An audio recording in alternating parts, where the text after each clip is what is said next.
Ассалаумағалейкум, құрметті көрермендер. Тұлға арнасына қош келдіңіздер. 19 ғасырдың екінші жартысында өмір сүрген қазақтың әнші ақындар тобының көрнекті өкілдерінің бірі Ахан Қорамсаулы. Ахан 1843 жылы қазіргі Көкшетау облысының Володаровка ауданында Қоскөл деген жерде туған. Шын аты Ақжігіт екен. Ата-анасы еркелетіп Ахан атандырып жіберген. 13 жасында әкесі Аханды діни мектепке оқуға берген. Бірақ ұғымтал, сергек ойлы бала дүмше молданың шалдыр шатпағына көнбей, оқуды тастап кеткен. Одан кейін Қызылжар қаласында Уәли дегеннің медресесінде 2-3 жылдай сабақ алған. Бұл мектептердегі оқуды хат тану үшін пайдаланғанмен, Ахан дін шарттарын еш уақытта орындамаған. Жасынан ән жырға үйір жас жігіт 16-17-ге келгеннен кейін ақ қолына домбыра алып, ән салып өлең шығарып айтқан. Маңына ақын, әнші, домбырашы, неше түрлі өнерлі жастарды жинап, серілік, салдық жолына түскен, ит жүгіртіп, құс салып, аңшылық құрған. Алғыр қыран құспен жүйрік атқа ие болған. Аханның осындай өзгеше өмірімен дархан мінезін, сырлы әнімен өткір сөзін сүйген халық оны сері атандырған.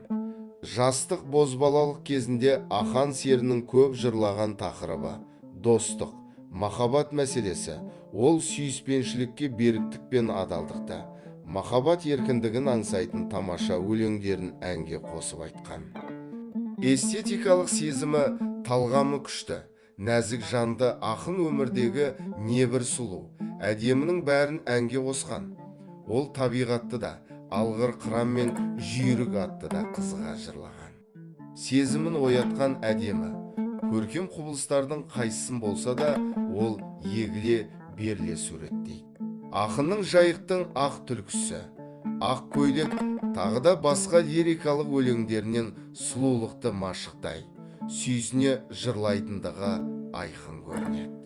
Жастықтың көңіл күйімен еркін жүріп, серлік өмір кешкен Ахан 30-дан аса бере қабат-қабат қайғыға ұшырайды.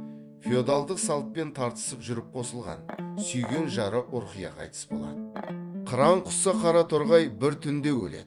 Оның артынан қасқырға салған құшаланы жеп, құмай тазысы Базаралы өледі.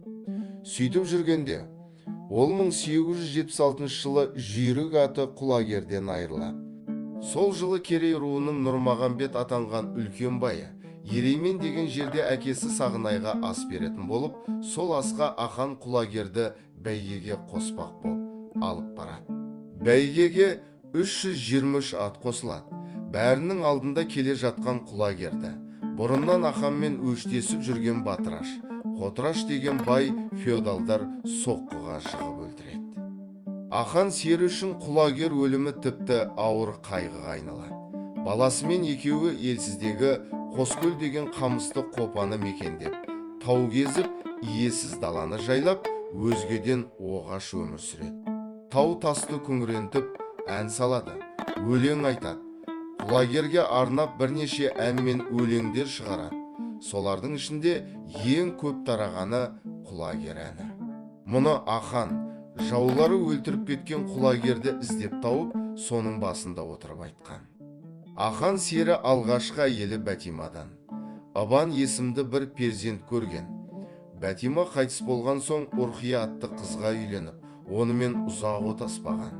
Аханның хат жаздым қағаз алып, қалам, сия деп басталатын өлеңі осы Ұрқияға арналған. Аханның өмірінде өшпес із қалдырған адам, Ақтоқты сұлу, Ақтоқтыға үйленуді тағдыр Аханға жазбаған. Аханның ақ көйлек, аужар, алтыбасар, ғашық жарға, тағрипың деп аталатын терең сырлы, ғажайып сезімге толы әндері осы Ақтоқтыға арналған. Ахан өмірінің соңғы кезін оңашалану жағдайында өткізген. Серлік өмірден ада болған, жастық армандарының көбіне қолы жетпеген, жер суынан айрылған, ел басшылары мен пиғыл ниеті бұзыла бастаған пысықтардан жәбір көрген ол қасына жалғыз мылқау баласы Ыбанды алып Қоскөл жағасында оңаша өмір кешкен. Ақын дұшпандары ол туралы неше түрлі өсектер таратқан.